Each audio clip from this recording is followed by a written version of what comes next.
Trump memperketat pengepungan setelah Pentagon memperingatkan bahwa Amerika Serikat sudah memiliki kekuatan militer yang ditempatkan di Karibia untuk bertindak melawan rezim Kuba jika perintah keluar dari Gedung Putih.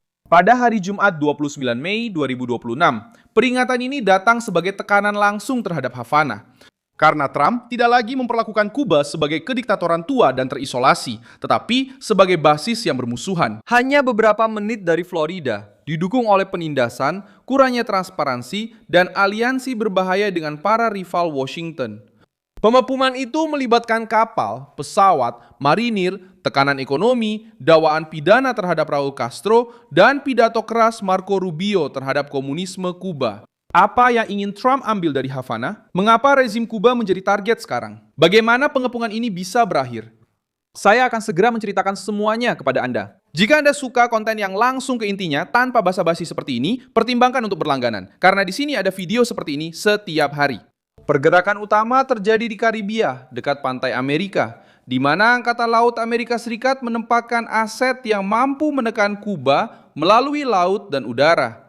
Pentagon tidak perlu mengumumkan invasi untuk menakuti Havana. Kehadiran sederhana kapal-kapal, pesawat patroli, kelompok amfibi, dan pangkalan-pangkalan terdekat saja sudah mengubah perhitungan rezim. Kuba tahu bahwa mereka terlalu dekat dengan Florida untuk menganggap Washington sebagai musuh yang jauh. Inti dari tekanan dimulai ketika Trump mendeklarasikan keadaan darurat nasional terhadap pemerintah Kuba. Gedung Putih mulai menuduh Havana mengancam keamanan Amerika Serikat, menjalin hubungan dengan rezim musuh, dan berfungsi sebagai titik dukungan bagi intelijen asing di kawasan ini. Secara praktik, langkah ini memungkinkan perluasan sanksi dan menargetkan titik terlemah pulau tersebut, bahan bakar. Kuba bergantung pada bahan bakar dari luar negeri untuk menjaga energi, transportasi, rumah sakit, makanan yang didinginkan, pariwisata, dan layanan dasar. Ketika Washington memperketat saluran ini, dampaknya terlihat pada pemadaman listrik, antrean panjang, transportasi yang terhenti, dan kekesalan masyarakat yang lelah dengan janji revolusi. Rezim mencoba menyalahkan Amerika Serikat, tetapi kenyataan pahitnya adalah bahwa kediktatoran telah menciptakan sebuah negara tanpa kemandirian, tanpa kemakmuran, dan tanpa jalan keluar yang mudah. Marco Rubio ikut serta dalam serangan ini sebagai salah satu pemimpin pertama pemerintahan Kuba. Dia tahu bahwa Kuba bukan hanya sebuah pulau yang dilanda krisis. Kuba selalu berfungsi sebagai pusat ideologi rezim kiri di kawasan ini, dengan pengaruh terhadap Venezuela, Nicaragua, dan sekutu-sekutu anti-Washington. Karena itu, tekanan dari Trump tidak hanya ditujukan kepada Miguel Diaz-Canel. Tekanan itu ditujukan pada struktur komunis yang telah bertahan selama beberapa dekade dengan menjual narasi perlawanan, sementara rakyatnya tenggelam dalam kekurangan. Tuduhan terhadap Raul Castro membuka medan serangan baru. Departemen Kehakiman Amerika Serikat menempatkan mantan pemimpin Kuba itu, Raul Castro, di pusat kasus pesawat organisasi Brothers to the Rescue yang ditembak jatuh pada tahun 1996. 4 orang tewas, termasuk warga negara Amerika. Raul saat itu menjabat sebagai Menteri Pertahanan. Tuduhan ini bukan sekedar upaya penangkapan. Ini menjadikan para petinggi Kuba sebagai target hukum dan mencabut perlindungan moral dari rezim yang selalu mereka coba jual ke dunia. Raul Castro hampir tidak mungkin akan diserahkan oleh Havana. Dia masih mewakili generasi lama dari sistem tersebut, meskipun tidak lagi secara resmi memimpin pemerintahan seperti dulu. Tapi, Trump tidak perlu Kuba menyerahkannya besok untuk memenangkan tahap ini. Efek politiknya sudah ada. Tokoh historis rezim tersebut kini diperlakukan oleh Washington sebagai terdakwa atas kematian warga Amerika. Ini memberikan tekanan pada militer, diplomat, sekutu luar negeri, dan para operator yang mengelilingi elit Kuba. Pentagon muncul sebagai instrumen kekuatan dalam percaturan ini. Peringatan bahwa ada kekuatan yang siap di Karibia memberi Trump berbagai opsi, tanpa mengikat Gedung Putih pada satu keputusan saja. Dia bisa memperkuat blokade, meningkatkan pengawasan laut, mempersulit pasokan, melakukan demonstrasi kekuatan, mendukung tekanan internal, atau menyimpan opsi militer untuk waktu yang lebih menguntungkan. Ambiguitas ini membuat Havana tidak tahu dari mana serangan berikutnya akan datang. Kehadiran Amerika juga mengirim pesan kepada Rusia dan Tiongkok.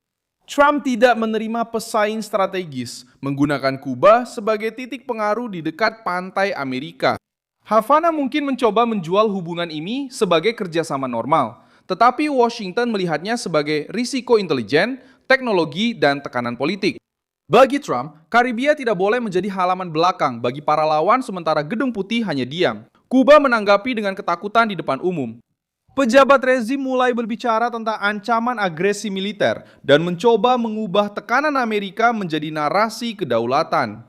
Namun, pidato seperti itu kehilangan kekuatannya ketika rakyat menghadapi pemadaman listrik, gaji rendah, toko-toko kosong, dan penindasan terhadap mereka yang mengeluh. Rezim ingin rakyat melihat Trump sebagai musuh, tetapi banyak orang di Kuba melihat kehidupan mereka sendiri dan menyadari bahwa masalahnya ada di dalam sistem itu sendiri. Strategi Trump berjalan secara bertahap. Pertama adalah pengetatan ekonomi. Setelah itu, tuduhan pidana terhadap para petinggi lama. Setelah itu, tekanan diplomatik yang dipimpin oleh Rubio. Terakhir, kehadiran militer menegaskan bahwa pembicaraan ini bukan sekedar urusan birokrasi. Kombinasi ini menempatkan Havana di posisi terburuk. Tanpa uang, tanpa bahan bakar, tanpa prestis, dan tanpa kepastian tentang reaksi Amerika. Invasi skala besar tetap menjadi kartu terberat. Itu ada sebagai ancaman ekstrim, tetapi tidak harus menjadi pilihan pertama. Bagi Trump, tekanan mungkin akan lebih efektif jika rezim merasa bahwa setiap minggu posisi mereka semakin memburuk. Pendaratan militer akan membuka risiko menjadi propaganda bagi kediktatoran dan menimbulkan biaya politik. Sementara penepungan yang diperhitungkan dengan baik dapat memaksa terjadinya perpecahan internal tanpa memberikan citra korban heroik kepada partai komunis. Kuba memiliki angkatan bersenjata yang lemah, peralatan yang sudah tua, dan ekonomi yang hancur. Dalam perang konvensional, pulau itu tidak akan mampu menghadapi kekuatan Amerika. Tantangan bagi Washington adalah mencegah rezim tersebut mengubah kejatuhan yang cepat menjadi perlawanan yang berkepanjangan di dalam kota-kota. Karena itu, Gedung Putih mengandalkan tekanan, waktu, dan rasa takut, bukan hanya ledakan militer. Ketika sebuah kediktatoran masuk ke dalam kategori ini, setiap kapal di Karibia, setiap sanksi, dan setiap proses hukum punya bobot lain.